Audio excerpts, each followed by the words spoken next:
Perang Niksar pada tahun 1607 Masehi merupakan salah satu peristiwa penting dalam sejarah awal kebangkitan kekuatan Turki Seljuk di Anatolia dan menjadi bagian dari rangkaian panjang benturan antara dunia Islam dan Bizantium.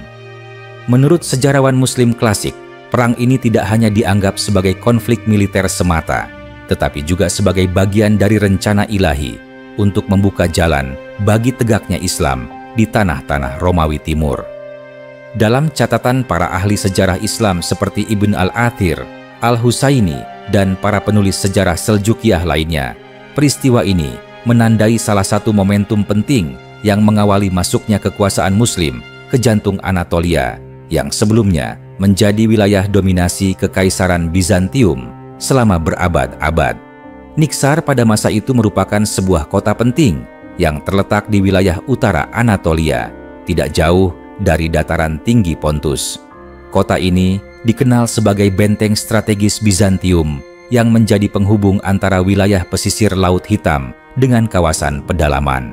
Ketika kekuasaan Turki Seljuk mulai meluas di bawah kepemimpinan Alp Arslan, penaklukan kota-kota Bizantium di Anatolia mulai menjadi prioritas penting untuk mengamankan jalur pasukan dan memperluas wilayah Islam. Perang Niksar pun lahir dari keinginan itu. Namun, lebih dari sekadar perebutan kota, ia merupakan ujian terhadap tekad kaum muslimin dalam menghadapi kekuatan besar yang selama berabad-abad menjadi penguasa tunggal di wilayah itu. Setelah kemenangan besar kaum muslimin dalam berbagai pertempuran di timur, terutama setelah Seljuk menundukkan Persia dan Armenia, perhatian Alp Arslan tertuju pada Anatolia. Di wilayah ini, kekuatan Bizantium masih kuat, namun mulai melemah akibat perpecahan internal dan korupsi di dalam pemerintahan. Gubernur Bizantium di Anatolia Timur berusaha mempertahankan kekuasaan dengan mengerahkan pasukan besar yang terdiri dari prajurit Romawi Timur, pasukan bayaran Eropa, serta sejumlah besar tentara Armenia. Namun, kaum muslimin yang telah terbiasa dengan medan perang pegunungan dan strategi gerilya memiliki keunggulan dalam kecepatan serta kemampuan beradaptasi. Menurut catatan Ibn al-Athir, ekspedisi menuju Niksar dipimpin oleh Jenderal Besar Turki bernama Afshin bin Alp Arslan yang dikenal karena ketegasan dan ketajaman taktiknya. Ia menggerakkan pasukan Seljuk dari wilayah timur menuju barat melalui dataran tinggi Malazgirt dan terus menyusuri lembah sungai Yeşilırmak. Perjalanan panjang itu diwarnai oleh pertempuran kecil melawan pasukan Bizantium, penjaga pos yang berusaha menghalangi laju mereka. Namun, semangat jihad dan keyakinan akan pertolongan Allah menjadikan pasukan Muslim tidak gentar. Mereka melihat peperangan ini sebagai bentuk perjuangan untuk menegakkan kalimat Allah di tanah yang selama berabad-abad menjadi pusat kekufuran dan penindasan terhadap umat Islam. Ketika pasukan Muslim tiba di sekitar Niksar, kota itu telah bersiap menghadapi serangan. Dinding bentengnya tinggi dan di dalamnya terdapat ribuan prajurit Romawi yang siap bertempur. Menurut sejarawan Al-Husaini, pengepungan berlangsung lama karena kekuatan pertahanan Bizantium yang kokoh. Namun, kaum muslimin menggunakan strategi yang sangat cerdas. Mereka tidak menyerang secara langsung pada awalnya, melainkan menutup semua jalur masuk dan keluar kota, memutus suplai makanan dan air, serta menekan mental musuh dengan serangan kilat yang dilakukan pada malam hari. Taktik ini dikenal dalam strategi perang Islam sebagai Tadmir al-Makhraj, yakni penghancuran sumber daya dan jalur pertahanan musuh secara sistematis tanpa harus bertempur frontal. Kisah yang diriwayatkan oleh sejarawan Muslim menggambarkan suasana malam saat pengepungan itu berlangsung. Di bawah langit gelap Anatolia, pasukan Muslim menyalakan obor di sekeliling lembah.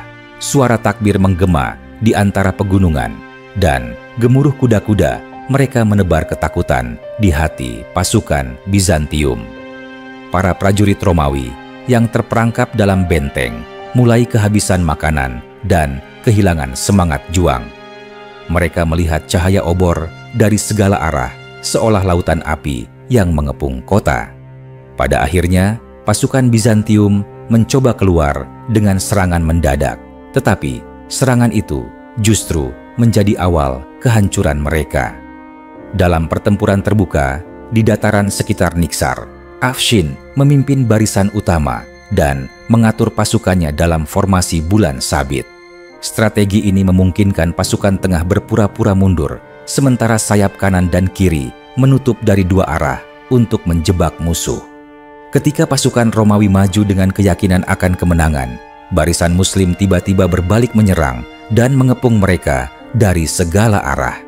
Dalam waktu singkat, pasukan Bizantium terpecah dan kehilangan komando. Banyak prajurit yang melarikan diri ke hutan dan pegunungan, sementara sisanya tewas di medan pertempuran. Menurut sumber Muslim, ribuan musuh terbunuh, sementara korban di pihak kaum muslimin sangat sedikit, dan kemenangan pun diraih dengan izin Allah. Setelah kota jatuh ke tangan kaum muslimin, Afshin memerintahkan agar penduduk yang tidak terlibat perang diberikan perlindungan. Mereka yang memeluk Islam diterima sebagai saudara, sementara yang memilih tetap dalam agama, mereka diberi jaminan keamanan dengan membayar jizyah. Dalam pandangan sejarawan Islam, tindakan ini menunjukkan bahwa perang Niksar bukan sekadar perebutan wilayah, tetapi jihad yang disertai nilai keadilan dan kasih sayang sebagaimana diajarkan dalam syariat. Benteng Niksar kemudian dijadikan sebagai salah satu pusat pemerintahan Seljuk di Anatolia bagian utara dan menjadi pangkalan strategis untuk penaklukan berikutnya.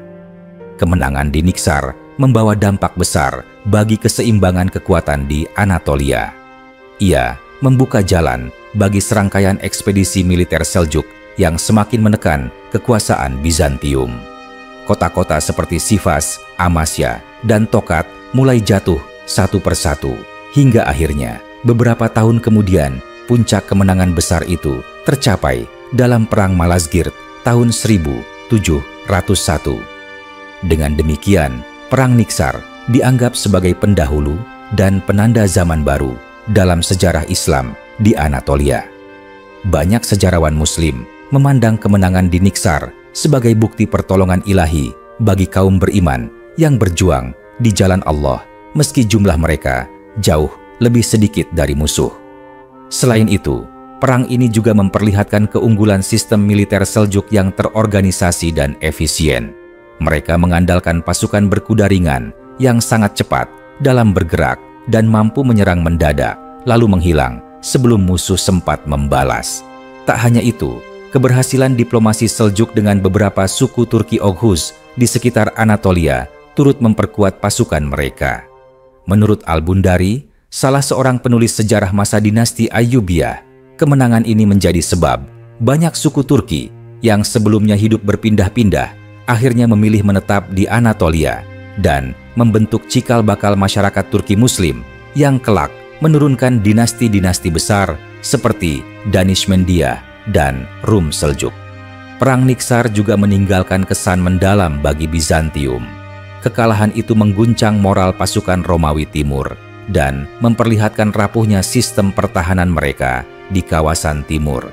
Kaisar Romanos Diogenes yang baru naik takhta menyadari bahwa ancaman dari kaum muslimin tidak lagi dapat diabaikan. Ia kemudian berupaya mengirim ekspedisi besar untuk membalas kekalahan itu, namun semua upaya itu berakhir sia-sia. Perang Niksar telah membuka mata dunia bahwa kekuatan baru tengah bangkit dari timur, kekuatan yang berpegang pada iman dan keberanian, bukan pada harta dan kekuasaan duniawi. Menurut penuturan para ulama sejarah Islam, kemenangan ini juga menjadi sarana tersebarnya dakwah Islam di wilayah yang sebelumnya tertutup. Banyak penduduk lokal yang kemudian tertarik dengan ajaran Islam karena melihat akhlak dan keadilan para prajurit Muslim. Kota-kota di sekitar Niksar mulai mengenal hukum Islam dan menjadi tempat berdirinya madrasah serta masjid. Para ulama dan qadi dikirim untuk mengajarkan ilmu agama dan memperkenalkan syariat yang membawa kedamaian bagi penduduk. Dengan demikian, perang yang pada mulanya tampak hanya sebagai pertempuran politik berubah menjadi pintu bagi penyebaran Islam yang damai di tanah Anatolia. Di kalangan para sejarawan Muslim, Perang Niksar sering dijadikan contoh bagaimana strategi militer harus berpadu dengan iman. Tidak ada kemenangan tanpa keyakinan kepada Allah, dan tidak ada kejayaan tanpa ketaatan terhadap syariat. Mereka menulis bahwa kemenangan Seljuk di Niksar bukan semata hasil kehebatan pasukan, tetapi karena keteguhan hati mereka dalam berpegang pada perintah jihad. Dalam pandangan spiritual Islam, kemenangan seperti ini disebut sebagai Nasrun min Allah, pertolongan yang datang dari langit karena kesucian niat dan keikhlasan perjuangan. Dengan demikian, Perang Niksar tahun 1607 bukan hanya lembaran sejarah peperangan, tetapi simbol dari lahirnya peradaban baru di Anatolia. Ia menjadi saksi pertemuan antara dua dunia, antara keimanan dan kesombongan kekuasaan, antara cahaya tauhid dan kegelapan kekufuran. Dari pertempuran itulah kemudian muncul arus besar sejarah yang mengubah wajah dunia timur dan membuka jalan bagi berdirinya kesultanan-kesultanan Islam di wilayah yang dahulu dikuasai Bizantium. Bagi sejarawan Muslim, Niksar bukan sekadar nama kota, melainkan tapal batas antara masa lalu yang gelap dan masa depan yang diterangi cahaya Islam. Setelah kemenangan di Niksar, keadaan di Anatolia berubah secara perlahan namun pasti. Gelombang kekuasaan Bizantium yang dahulu menguasai wilayah itu mulai terurai, sementara pasukan Seljuk terus memperkuat kedudukannya. Kota Niksar yang semula merupakan benteng penting Romawi Timur kini menjadi pusat baru pemerintahan militer Islam di wilayah utara Anatolia. Di bawah kepemimpinan para amir Turki yang diangkat langsung oleh Sultan Alp Arslan, kota tersebut dijadikan markas untuk mengatur strategi dan menampung pasukan yang terus berdatangan dari timur. Jalur perdagangan yang sebelumnya dikendalikan oleh Bizantium kini mulai dialihkan ke tangan kaum muslimin. Hal ini memberi dampak ekonomi yang besar karena kafilah dari Persia dan Asia Tengah dapat bergerak dengan lebih aman melalui rute baru yang dijaga oleh pasukan Seljuk. Para sejarawan Muslim menggambarkan bahwa setelah kota itu dikuasai, kaum muslimin segera memulihkan sistem pertanian dan memperbaiki jalur air yang sebelumnya rusak akibat perang. Penduduk setempat yang tadinya hidup di bawah tekanan pajak berat Bizantium mulai merasakan kehidupan yang lebih ringan. Mereka yang semula takut terhadap pasukan Muslim akhirnya memahami bahwa pemerintahan Islam membawa aturan yang adil. Beberapa keluarga bangsawan lokal yang sebelumnya setia kepada Kaisar Bizantium bahkan mulai mengadakan perjanjian damai dengan penguasa baru demi mempertahankan wilayah mereka. Dari sinilah muncul tradisi administratif baru di Anatolia, di mana hukum Islam mulai diterapkan secara bertahap tanpa menghapus sepenuhnya tatanan sosial yang telah ada. Menurut catatan Ibnu Al-Qalanisi, banyak ulama dan ahli ilmu yang kemudian diundang datang ke Niksar untuk membangun pondasi keilmuan Islam di daerah yang baru ditaklukkan itu. Madrasah didirikan, masjid dibangun di bekas gereja yang ditinggalkan, dan pasar diatur agar berjalan sesuai dengan syariat. Kota itu menjadi pusat kegiatan keagamaan dan militer sekaligus tempat para mujahid dan penuntut ilmu berkumpul. Dalam catatan tersebut disebutkan pula bahwa suara adzan yang pertama kali berkumandang dari Menara Niksar membuat penduduk sekitar terkejut karena sebelumnya mereka tidak pernah mendengar seruan seperti itu. Namun, seiring waktu, mereka terbiasa dan banyak yang tertarik mempelajari ajaran Islam. Keberhasilan di Niksar juga mendorong munculnya semangat baru di kalangan prajurit Muslim. Mereka melihat bahwa kemenangan itu bukan akhir, tetapi permulaan dari misi besar yang telah direncanakan oleh para pemimpin Seljuk. Dari utara hingga selatan, kota-kota Bizantium mulai menjadi sasaran ekspedisi berikutnya. Para panglima Seljuk seperti Artukbey, Tutush, dan Danishmend mulai berperan dalam memperluas wilayah Islam di Anatolia. Menurut penuturan Al-Bundari, kemenangan di Niksar menjadi api yang menyalakan keberanian para amir itu untuk melangkah lebih jauh. Setiap kali mereka berangkat ke medan perang, nama Niksar disebut sebagai kenangan akan pertolongan Allah yang nyata. Di sisi lain, kekalahan Bizantium di Niksar menimbulkan ketakutan yang luas di ibu kota Konstantinopel. Kaisar Romanos Diogenes menerima laporan tentang hancurnya pasukan di wilayah utara dan kehilangan banyak kota penting. Ia menyadari bahwa sistem pertahanan Bizantium di Anatolia kini terbuka lebar. Untuk menutup kelemahan itu, ia berusaha mengumpulkan pasukan baru dari Balkan dan Asia Kecil. Namun, semangat tentaranya telah pudar. Banyak daerah yang enggan lagi membayar pajak atau mengirim pasukan karena mereka tahu kekuatan Seljuk tak lagi dapat dibendung. Keadaan ini diperparah oleh konflik internal di dalam istana, di mana para pejabat saling berebut kekuasaan sementara ancaman dari timur semakin dekat. Para ulama sejarah Islam menulis bahwa kemenangan kaum muslimin tidak hanya disebabkan oleh kekuatan senjata, tetapi juga karena kelemahan moral musuh. Pasukan Bizantium kehilangan arah karena mereka berperang demi kekuasaan dan bukan demi keyakinan. Sebaliknya, pasukan Muslim berjuang dengan niat yang tulus, mengharapkan ridha Allah dan bukan harta rampasan.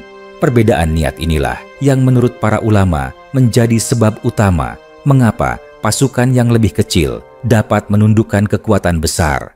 Kemenangan Niksar menjadi contoh nyata bagaimana iman yang teguh mampu mengalahkan kekuasaan duniawi. Seiring berjalannya waktu, wilayah sekitar Niksar mulai dipenuhi oleh kabilah-kabilah Turki yang datang dari timur. Mereka membawa keluarga, ternak, dan budaya mereka yang khas. Dataran subur di sekitar kota itu berubah menjadi pemukiman baru kaum muslimin.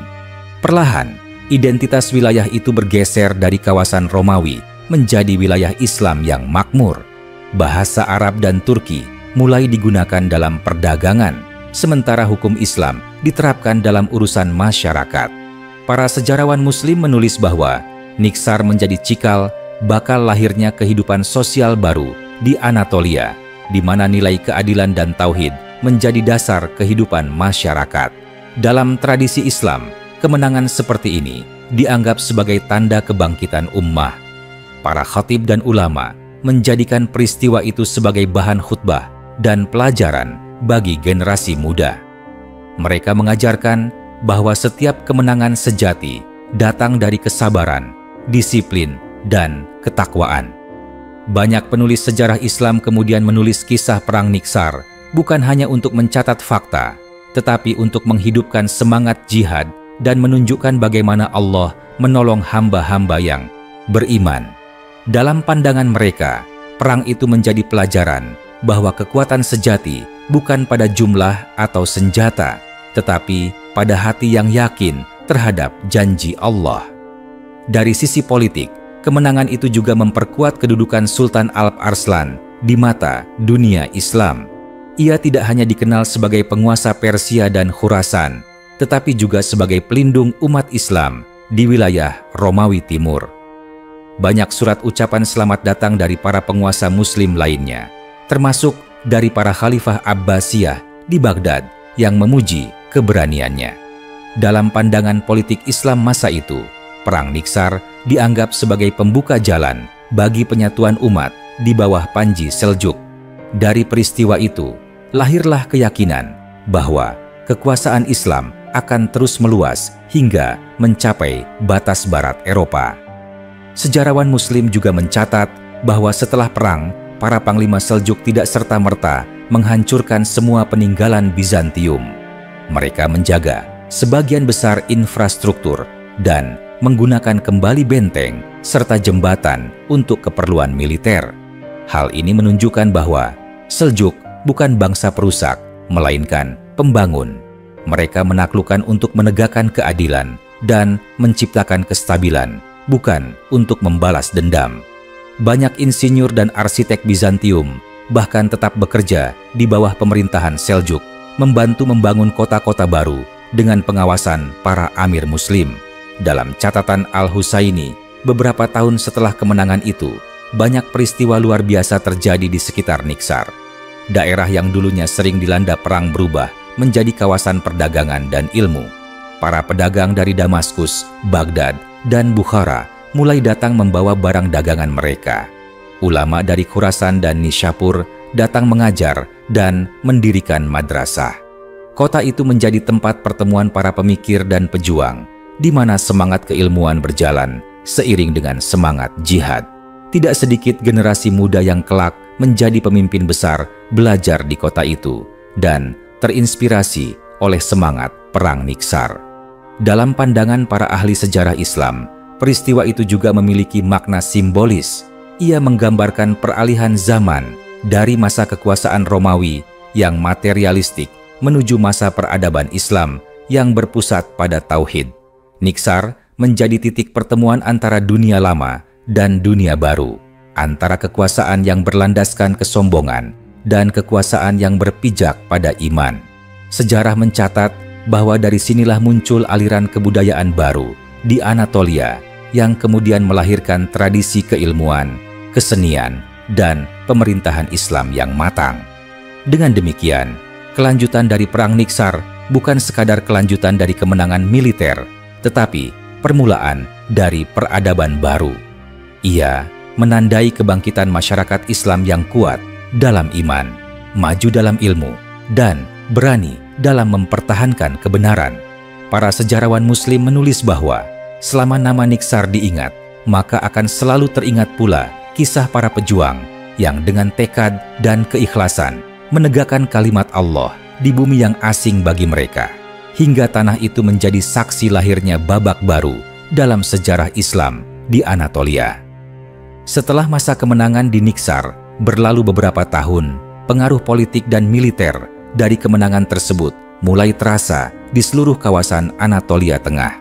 Para pemimpin Muslim yang ditempatkan di wilayah itu memulai langkah besar dalam menata struktur pemerintahan dan memperkuat posisi Islam di antara penduduk lokal. Niksar yang dahulu hanya dikenal sebagai kota benteng kini menjadi pusat peradaban yang ramai. Jalan-jalan yang dulu sepi akibat perang mulai dipenuhi pedagang dari berbagai negeri. Para pengelana, ilmuwan, dan pendakwah datang membawa semangat baru yang memperluas pengaruh Islam ke daerah sekitar. Para sejarawan Muslim menulis bahwa suasana di kota itu berubah drastis dari daerah peperangan menjadi tempat yang penuh kehidupan dan harapan. Sultan Alp Arslan menyadari betapa pentingnya wilayah utara Anatolia ini sebagai penghubung antara dunia Islam bagian timur dengan dunia Kristen di barat. Ia mengirim para pejabat terpercaya untuk mengawasi perkembangan di sana dan memastikan bahwa nilai-nilai Islam ditegakkan tanpa menimbulkan penderitaan bagi masyarakat.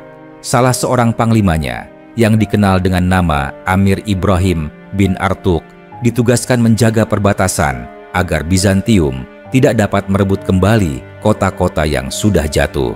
Dengan disiplin yang tinggi dan kepemimpinan yang tegas, wilayah di sekitar Niksar tetap berada dalam keamanan yang stabil. Dari sinilah lahir tradisi administrasi militer Islam di Anatolia yang kelak menjadi dasar kekuatan politik Turki di masa mendatang. Menurut penuturan sejarawan Muslim seperti Ibn al-Jauzi, salah satu hal yang paling menonjol pasca Perang Niksar adalah perubahan cara pandang masyarakat terhadap Islam. Penduduk lokal yang semula memandang kaum muslimin sebagai penakluk, mulai melihat mereka sebagai pembawa keadilan. Mereka menyaksikan bagaimana hukum Islam diterapkan dengan adil, tanpa memandang suku maupun agama. Pengadilan dibuka untuk menyelesaikan sengketa antara penduduk muslim dan non-muslim secara terbuka.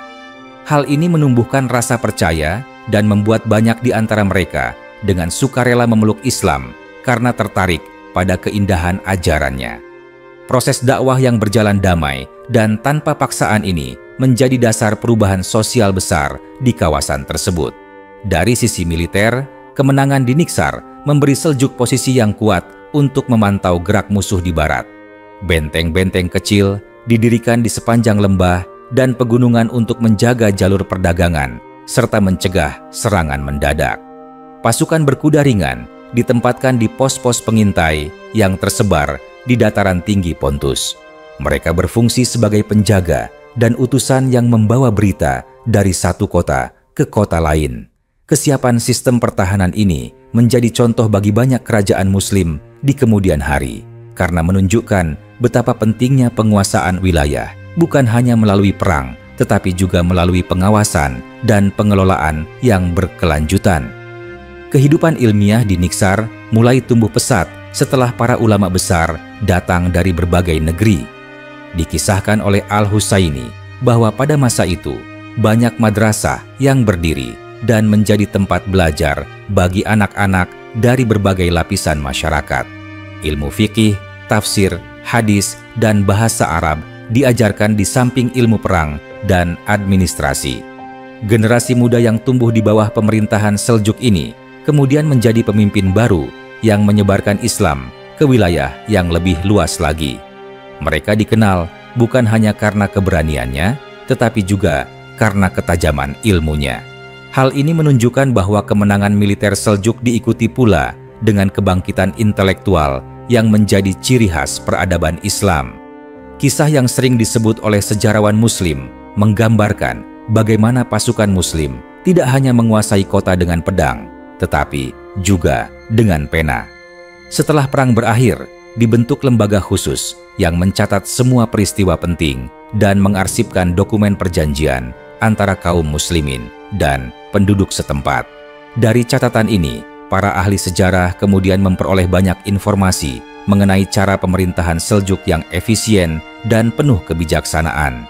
Mereka menulis bahwa kehebatan pasukan Seljuk tidak terletak pada jumlah tentaranya, tetapi pada kemampuan mereka membangun tatanan baru yang lebih adil dibanding pemerintahan sebelumnya. Di tengah ketenangan yang mulai terbentuk, hubungan antara Seljuk dan Bizantium belum benar-benar berakhir. Beberapa upaya kecil dari pasukan Romawi Timur untuk merebut kembali wilayah itu terjadi, namun selalu gagal. Setiap kali pasukan Bizantium mencoba menyerang, mereka mendapati bahwa kaum muslimin telah menyiapkan pertahanan yang matang. Dalam satu riwayat disebutkan bahwa sebuah pasukan Bizantium mencoba menyerang dari arah barat laut, tetapi dihancurkan oleh serangan cepat para prajurit Muslim yang muncul dari lembah dengan teriakan takbir. Sejarawan Islam melihat peristiwa ini sebagai bukti bahwa pertolongan Allah tetap menyertai mereka yang menjaga amanah setelah kemenangan. Kehidupan masyarakat di bawah pemerintahan Islam pun berkembang pesat. Pertanian menjadi sumber utama penghidupan, dan lahan-lahan yang sebelumnya terbengkalai akibat perang kembali diolah. Sistem irigasi diperbaiki, hasil bumi meningkat, dan perdagangan antar kota kembali hidup. Pedagang dari negeri jauh datang membawa rempah-rempah, sutra, dan perhiasan, sementara para pengrajin lokal mulai menghasilkan barang-barang yang dihargai tinggi di pasar. Kota Niksar yang dulu hancur, kini bangkit menjadi kota yang kaya dan berbudaya. Perkembangan itu menarik perhatian para penyair dan penulis Muslim yang datang menulis kisah tentang kota itu. Mereka menggambarkan Niksar sebagai mutiara di jantung Anatolia, tempat di mana suara adzan berpadu dengan hiruk-pikuk pasar, dan tempat ilmu bertemu dengan keberanian. Dalam syair-syair mereka, Niksar disebut sebagai tanah yang disucikan oleh darah para syuhada dan diberkahi oleh ilmu para ulama. Cerita-cerita ini kemudian menyebar ke seluruh dunia Islam dan menjadikan nama Niksar dikenal luas sebagai simbol kebangkitan Islam di Barat. Sementara itu, di Istana Seljuk, Sultan Alp Arslan mulai merencanakan langkah lebih besar untuk melanjutkan perluasan wilayah Islam. Ia mengetahui bahwa kemenangan di Niksar hanyalah permulaan. Ia menyiapkan pasukan besar untuk bergerak menuju pusat kekuasaan Bizantium di Anatolia Tengah. Banyak di antara perwira muda yang terinspirasi oleh kejayaan Niksar bersumpah akan melanjutkan perjuangan hingga panji Islam berkibar di seluruh wilayah barat. Dari tekad inilah muncul semangat jihad yang semakin kuat di antara kaum muslimin. Para sejarawan Muslim menggambarkan masa pasca Niksar sebagai masa transisi antara peperangan dan pembangunan. Mereka menulis bahwa kemenangan sejati bukan hanya ketika musuh dikalahkan, tetapi ketika wilayah yang telah ditaklukkan mampu menjadi pusat keadilan dan ilmu. Niksar menjadi bukti nyata bahwa kekuasaan Islam dapat tumbuh di atas dasar perdamaian setelah melalui perjuangan panjang. Dari kota itulah lahir generasi yang kelak meneruskan cita-cita besar penaklukan Malazgirt dan penyebaran Islam ke seluruh Anatolia. Dengan demikian, kelanjutan dari kisah perang Niksar menunjukkan bahwa kekuatan Islam tidak berhenti pada pedang, tetapi terus berkembang melalui ilmu, keadilan, dan keteguhan iman. Kemenangan itu bukan akhir dari peperangan, melainkan awal dari sebuah peradaban yang tumbuh dari darah para pejuang dan doa para ulama. Niksar tetap dikenang dalam sejarah Islam sebagai kota yang menjadi saksi lahirnya harapan baru di jantung bumi Romawi Timur, harapan tentang masa depan yang dipenuhi cahaya keimanan dan keagungan Islam yang abadi.